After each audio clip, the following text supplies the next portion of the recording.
Apa khabar semua? Selamat kembali. Hari ni kita ada satu topik yang sangat penting. Tapi sebelum tu, cuba korang bayangkan situasi ni. Saya ada seorang kawan, kita panggil dia Haikal. Haikal ni bermula dari zero, betul-betul dari bawah nak bina empire bisnes online dia. Tapi pada peringkat awal tu, bisnes dia hampir muflis. Bukan sebab dia malas, bukan. Tapi sebab masa, tenaga dan duit dia habis disedut oleh orang sekeliling dan manipulasi ke internet. Dia ni jenis terlalu baik sampai asyik terperangkap buat kerja percuma untuk orang lain. Sehinggalah dia terjumpa satu rahsia psikologi ni. Benda ni terus ubah mindset dia dan sekarang Haikal konsisten buat sale 5 angka sebulan. So, rahsia apa yang selamatkan Haikal ni? Inilah yang kita nak bedah sama-sama hari ini. Satu perangkap psikologi yang sangat berkuasa yang mungkin korang pun tengah alami sekarang.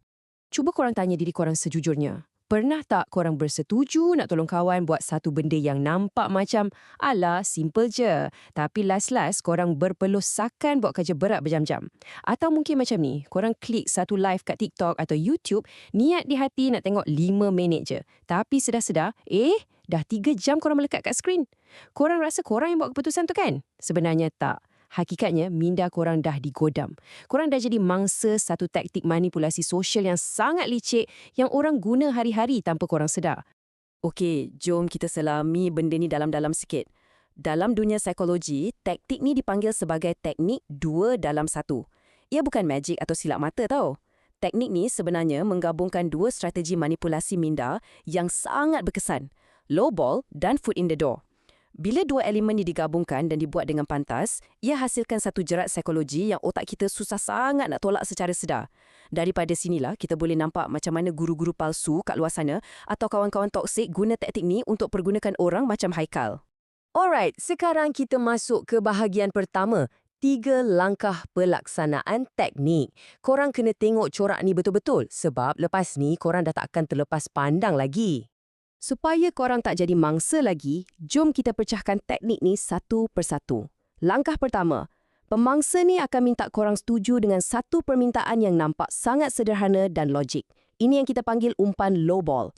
Kemudian, langkah kedua, sebaik saja korang cakap okey atau ya, secara tiba-tiba diorang akan minta korang buat satu tugas fizikal yang sangat kecil masa tu juga. Benda yang nampak remeh gila.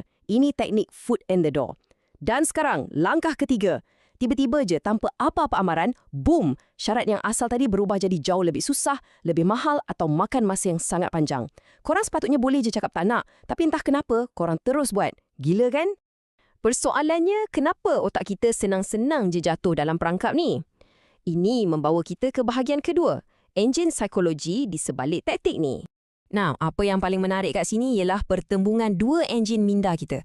Kat sebelah kiri tu, komitmen. Bila korang dah setuju pada langkah pertama tadi, mulut korang dah ikat janji. Fitrah manusia ni, kita benci kalau orang cop kita sebagai pemungkiri janji. Betul tak? Kat sebelah kanan pula, persepsikan diri. Bila korang buat tugas kecil kat langkah kedua tu, ego korang tengah dibelai. Korang mula nampak diri korang kat cermin sebagai hero yang baik hati dan suka menolong. So, bila syarat tu tiba-tiba bertukar jadi susah, kalau korang tarik diri, bermaksud korang hancurkan imej orang baik tu. Inilah benda yang ikat korang sampai tak boleh nak kata tidak. Teori memang nampak macam saintifik sangat kan? So, jom kita tengok bahagian ketiga. Manipulasi dalam kehidupan harian kita. Macam mana benda ni berlaku depan mata kita sendiri. Jom saya ceritakan satu senario yang saya yakin 100% korang pernah kena. Jiran sebelah rumah korang nak pindah. Minit pertama dia panggil, "Bro, tolong angkat 3 kotak ni masuk kereta kejap." Korang pun atas dasar jiran yang baik, cakap logik je setakat 3 kotak. Korang pun setuju. Minit kedua, belum sempat korang melangkah, dia cakap, alang-alang tu tolong pegangkan kunci rumah ni kejap, tangan saya penuh ni." Korang pun ambil kunci tu. Tindakan ambil kunci itulah tugas kecil yang terus mengunci nasib korang. Sebab masuk minit kelima, bila korang nak angkat kotak tu, "Mak, Datuk, berat gila." Rupanya kotak tu penuh dengan buku teks tebal-tebal. Tapi sebab korang dah pegang kunci dia dan dah janji nak tolong, korang rasa serba salah nak cancel. Last-last, korang kerahkan kudrat angkat juga sampai sakit pinggang. Okey, ni contoh kedua masa zaman belajar kat kampus dulu. Hari pertama, kawan korang datang merayu. "Babe, nak pinjam nota kuliah minggu lepas kejap boleh tak?" Korang pun kata, "Boleh." Sejurus lepas korang kata boleh tu, dia mencelah. "Pinjam pen sebatang kejap, nak tulis something." Korang pun hulur pen. Nampak macam pemanas badan yang tak ada niat jahat kan? Tapi esoknya, dia datang balik cakap, "Sebenarnya kan, aku tertinggal banyak kelas lah. Aku perlukan nota kau untuk keseluruhan semester, boleh?" Walaupun korang tahu risiko kalau nota tu hilang naya korang nak exam nanti, korang tetap bagi tanpa banyak soal. Sebab apa? Sebab ego kawan yang baik tadi dah pun diprogramkan dalam kepala otak korang. Bahagian keempat, taktik licik dunia digital. Kat sinilah rakan saya Haikal tu hampir musnah. Pada awalnya, and this brilliantly illustrates macam mana benda ni berlaku kat media sosial. Korang nampak pengumuman seorang YouTuber popular, dia kata, sesi main game santai 30 minit. Korang pun masuk live tu sebab fikir, alah 30 minit je, tak lama pun. Masa tengah live, YouTuber tu jerit, "Siapa yang ada dalam ni, tolong type nama korang kat ruang komen sekarang." Korang pun dengan semangatnya menaip nama. Satu klik, satu komen yang sangat simple. Tapi, bila ruang komen dah rancak, YouTuber tu tiba-tiba announce, "Kejutan! Hari ni kita takkan berhenti, kita buat marathon 12 jam sampai tamat game ni." Secara logiknya, korang patut terus keluar je kan? Tapi anehnya, beribu-ribu penonton yang dah komen tadi rasa macam diorang ni sebahagian daripada family life tu dan terus stay tengok sampai ke pagi. Lebih ekstrim lagi bila kita bercakap pasal tentera siber atau cyber trooper. Diorang ni pakar tukar klik yang remeh jadi buruh paksa percuma.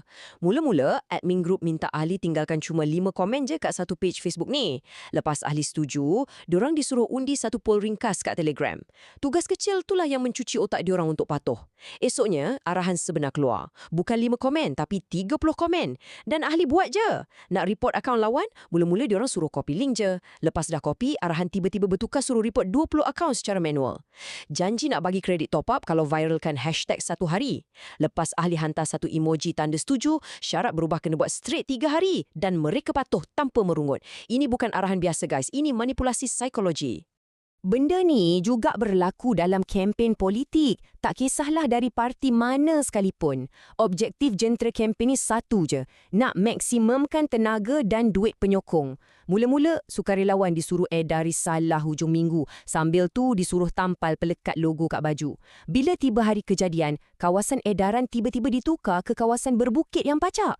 Penyokong ni tetap mendaki tau. Janji nak derma RM50, disuruh sign borang kecil. Bila nak potong duit, ada charge pengurusan tersembunyi RM5. Penyokong tetap bayar. Janji ceramah sejam je. Tapi lepas penyokong tekan like kat page, ceramah dipanjangkan meleret sampai 3 jam. Dan mereka tetap duduk dengar sampai habis sebab identiti diorang sebagai penyokong tegar dah berjaya dikunci. So, apa yang kita boleh belajar dari semua ni? Ini bawa kita ke bahagian terakhir, kesimpulan dan tindakan korang. So, the crucial point is berbalik kepada kisah Haikal tadi. Lepas dia faham betul-betul anatomi perangkat minda ni, dia terus berhenti jadi hamba kepada permintaan 2 dalam 1 ni. Dia mula letak boundary dan dari situlah dia boleh mula fokus bina bisnes dia sendiri sampai berjaya. Poin paling penting untuk korang take away hari ni ialah kewaspadaan mental. Kalau seseorang minta satu benda yang biasa dan sebaik saja korang cakap okey, diorang tiba-tiba mencelah nak minta satu bantuan tambahan yang kononnya sangat remeh, loceng amaran dalam kepala korang tu wajib berbunyi kuat. Permintaan kecil itulah umpan foot in the door. Korang jangan pernah takut untuk cakap tidak bila syarat tiba-tiba diubah. Jangan biarkan masa, tenaga dan ruang minda korang dieksploitasi oleh taktik murahan macam ni lagi. Kalau korang rasa korang dapat nilai yang besar dan belajar sesuatu yang baru hari ni, pastikan korang tekan butang like, subscribe channel ni dan kongsikan ilmu penting ni kat kawan-kawan atau family yang mungkin perlukan.